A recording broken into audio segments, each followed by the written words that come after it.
Hey everyone, Bernard here with the latest Citizen vlog, and it's a City Past, and we're doing a moments in time. I've some of these I'm going to sort of subtitle disasters in time as well, because I don't always pick the good things out for City. I mean, that's part of City's history, isn't it? It's not always glory and wonderful things, isn't it? We do our sort of setbacks as well, and they can be celebrated because they're still part of our rich history. So today, our little moments in time, we're going back to 1977. We're going back to the 28th of September 1977, which was a game against a team called Widzew Łódź of Poland, if I've pronounced that right, and it was the first round second leg this day. We played the first leg at Main Road a couple of weeks previous. We'll touch upon that as well. But my little moments in time today is Widzew Łódź versus Manchester City, 28th of September 1977, the UEFA Cup, first round, second leg. Please, if you're new to this Citizen channel and you enjoy these little vlogs, please push that subscribe button, push the bell notification on all these little vlogs are coming out. City past and present. Don't forget to do things on City now, and these are history vlogs as well on City. So please tell your friends, any City fans who might be interested in this. Yeah, so okay, we don't have, as I'm recording this, because I'm recording this before the August knockouts of the Champions League. Yeah, we don't have the greatest success in Europe that other English the English history clubs have, or the supposed history clubs, but we do have an interest in European history nonetheless, which we are adding to as we speak. The 28th of September 77, and the match was Poland, was one of those missed opportunities for City that finished that season's European adventure before it had really begun, similar to the season before, but we might touch on that again in this. Despite City playing so-called lesser European opposition, we do struggle at times. Let's face it, the 70s were the beginning of a golden period for English teams in Europe. And like most of the 70s, City seemed to just miss out on certain titles. We had a good team, we had a good squad for most of the 70s. We just seemed to just miss that little thing that would make the difference. We had strong squads, but the only thing we got in the 70s, obviously we won the Cup Winners' Cup in early 70 with the League Cup, but then the only thing we got after that in the 70s was another League Cup title in 1976. Despite this, we managed trips to Europe by finishing high in the league, etc., etc. But again, in Europe, our frailties did show as well. This ability to shoot ourselves in the foot in the English league obviously carried over to Europe as well. We'd qualified for the 77-78 UEFA Cup thanks to runners-up spots. Liverpool, again, another missed opportunity. We'd finished a point behind Liverpool the previous season, who were the champions. The UEFA Cup that year, there was 4 English teams, and we were joined in the UEFA Cup by Ipswich, who had finished 3rd. So obviously they were going to play a Landskrona BL from Sweden. We had Aston Villa, who were actually the League Cup winners, so they qualified through that, and they were going to play Fenerbahce. Yeah, we have memories of Fenerbahce as well, don't we, of Turkey. They actually finished 4th as well, which would have seen them qualify for UEFA Cup as well. But obviously, because of winning the League Cup, another team got a chance, didn't they? So who finished 5th? Who finished the 5th and got that final UEFA spot? Well, it was Newcastle. Newcastle United finished 5th, so their first round tie, they were drawn against Bohemians of Ireland. And don't forget, the UEFA Cup had more teams in it than the Cup Winners' Cup and the European Cup, it was called then, the precursor to the Champions League. It had 64 teams in the UEFA Cup, so in theory it was much harder to win. And you did have quite a wide range of teams as well, which made it quite hard to win, because obviously you were talking the top 2, second, third and fourth place teams in some of the top leagues. So it was quite a difficult competition to win. Meanwhile, if you look at the other European competition, we weren't that bored about them. We were United were in the Cup Winners' Cup competition. They were to play St Etienne in the first round, and Liverpool had actually won the European Cup the season before. So hey, they got a bye. They got a bye into the last 16. I mean, they didn't have to play many games to win it, did they? They brag about how many European titles they've won, but it wasn't that hard sometimes. Some of the teams they ended up playing, but so obviously that season they were given a bye in the first round, so they didn't have to play anyone to get to the last 16 because they'd won the European Cup previously. So anyway, less of that bitterness, no bitterness. We're talking about City, aren't we? So in theory, this was not a bad draw for City. We'd drawn Juventus the season before. We weren't there was a seeding sort of thing, and obviously because we hadn't done much in Europe, we weren't seeded previously. So we actually got Juventus, one of the top sides, the season before, and we sort of know how that finished. That's probably another moment in time for you sooner or later, but I'm sure you all know how that finished. So we went to Lodz. And let's say it was a bit of a letdown going to Lodz, because obviously we'd played at Main Road on the 14th of September. But obviously we didn't quite do the business, did we?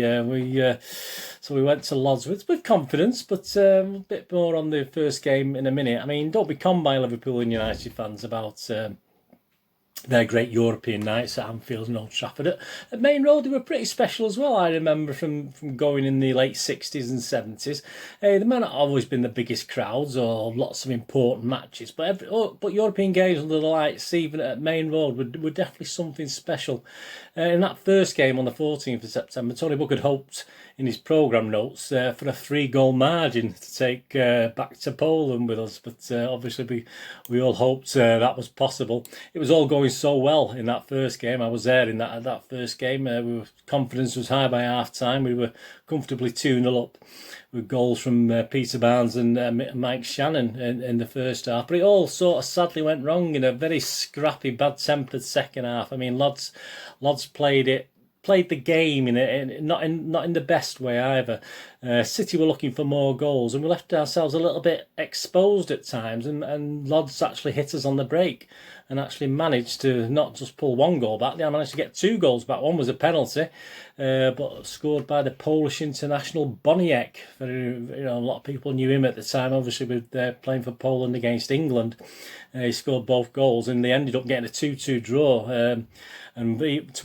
To make things worse, Willie Donachie, obviously the mild Scottish player, was actually sent off as well, because obviously Lodz were playing typical European game of play acting and doing things to rile the City players, and we'd lost our cool, to be honest with you, and 2-0 up, we shouldn't have done that. So the crowd of 33,695, as I was saying, we're not always the biggest crowds in Europe. I mean, that was a good, that was quite a lot down on the league crowds. We were averaging anywhere between 40 and 45,000 at that time. So, as I said, it was never overly loved even then, but the atmosphere was always good. The guys who did go to watch them always created a good atmosphere.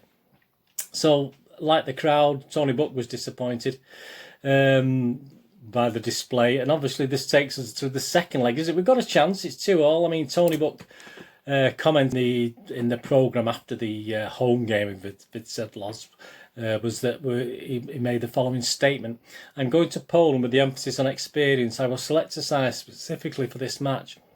The blend which I believe is best suited to putting us through to the second round. It is a blow, of course, so it will be without our regular left-back, Willie Donachie, who has to pay the penalty for his folly in being sent off in the match against Vidset at Main Road.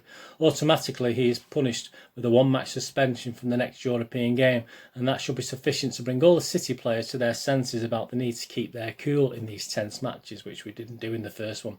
Personally, in the second leg of this, I had my own little link. I didn't go myself to this game. I probably couldn't afford it, or I was time off work, etc. I was only 18 at the time, so it wasn't the greatest time. But my brother-in-law, my future brother-in-law at the time, he was just a friend at the time called David. He actually went to this game in Lodz, and I've got some of his that I'm going to put on screen, some of his travel stuff, some of his travel tickets, etc., etc. And he's got an interesting itinerary. He went with the official supporters club. I think it was numbered about 100.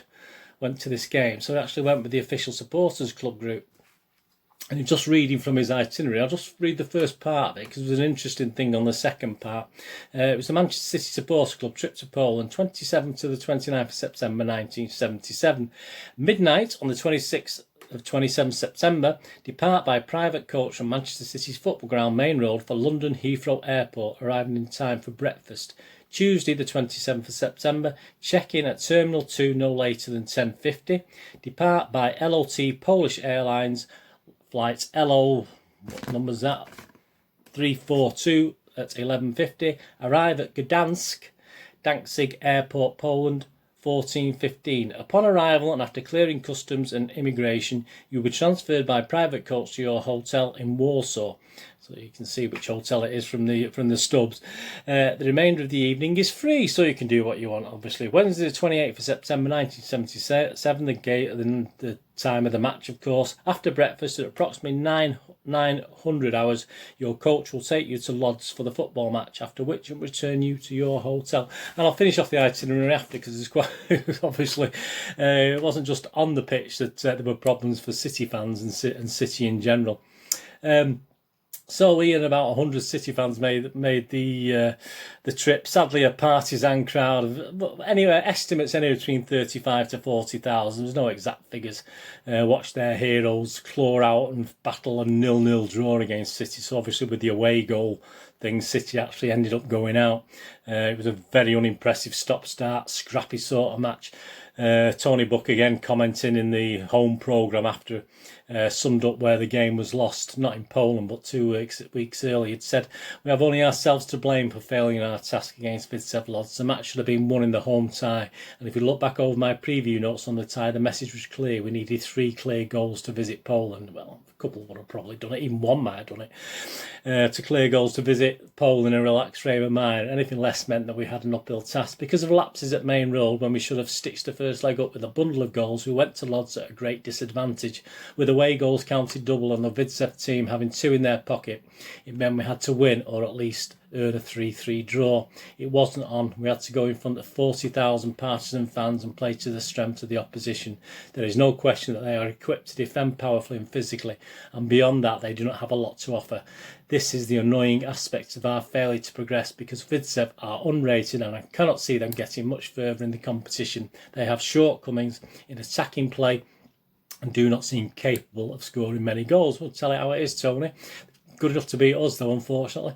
As far as his team selection, he did comment just one aspect of the second leg tie that I would like to mention is my selection of Mike Doyle at right back in place of our regular choice Kenny Clements, and the way I utilised Paul Power at left back in the absence of Willie Donachie, who was suspended. It was planned as a tactical move, although a lot of intention was diluted when we lost Mike Shannon's services on the eve of the match because of the continuing trouble with a pelvic injury. Yeah, it was a big blow. That was a bad blow. I still reflect and wonder whether Mike's pace in attack would have made the difference that would have taken the match away from a 0-0 stalemate.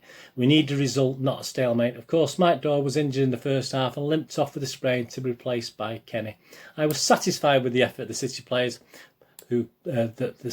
put into the match. They were not lacking in character. There were times when they could have flown off the handle, but they didn't.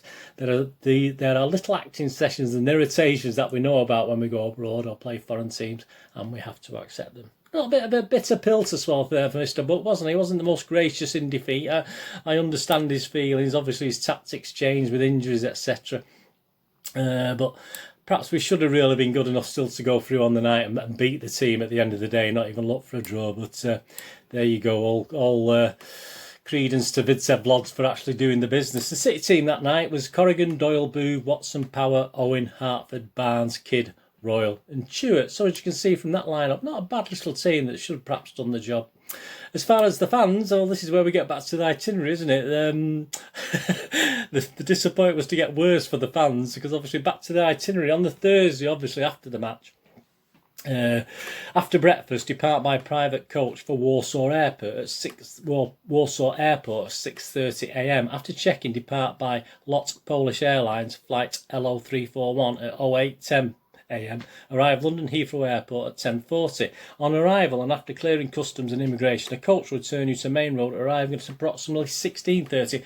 Unfortunately, they missed the plane, and there's a lot of things. I think my future brother-in-law at the time, or now ex-brother-in-law, was part to blame. I think a couple of the guys was sort of late getting back, but there was problems with the coach getting to the airport as well. So it was a bit of a combination of the fans not quite hitting the deadlines or timescales there, which there should be allowance in any sort of timetable for fans to be a little bit late. So obviously there's all sorts of problems getting back to the airport, and they missed the flight. So obviously they had to get another flight and pay the extra money, which for a lot of the fans was obviously expensive. It wasn't cheap in those days, the 1970s, to get to these games. And they did have collections outside Main Road for at least 2 or 3 games afterwards. They had little buckets, and I give to it. But I mean, I can appreciate fans who wouldn't give it to it. Obviously, they got in trouble; they should pay themselves. But yeah, it did coincide with that. So it didn't all go to plan for the fans either. Never mind the team. So that was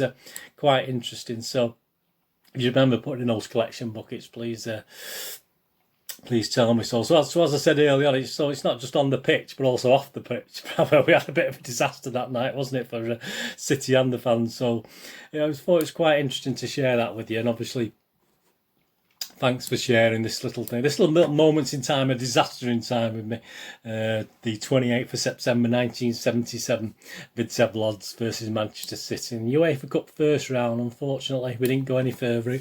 Yet again, another disappointment. That was 2 years on the trot, but there you go. It was still a good night. It was still a good night. I remember playing Lodz at Main Road. I remember going obviously there, and yeah, it was a good atmosphere. I remember, but I do remember being absolutely gutted after the game, because we certainly shouldn't have let it slip. We should have gone on from 2-0 and actually won the game 3-4, 5-0 perhaps, and put it to bed. But there you go.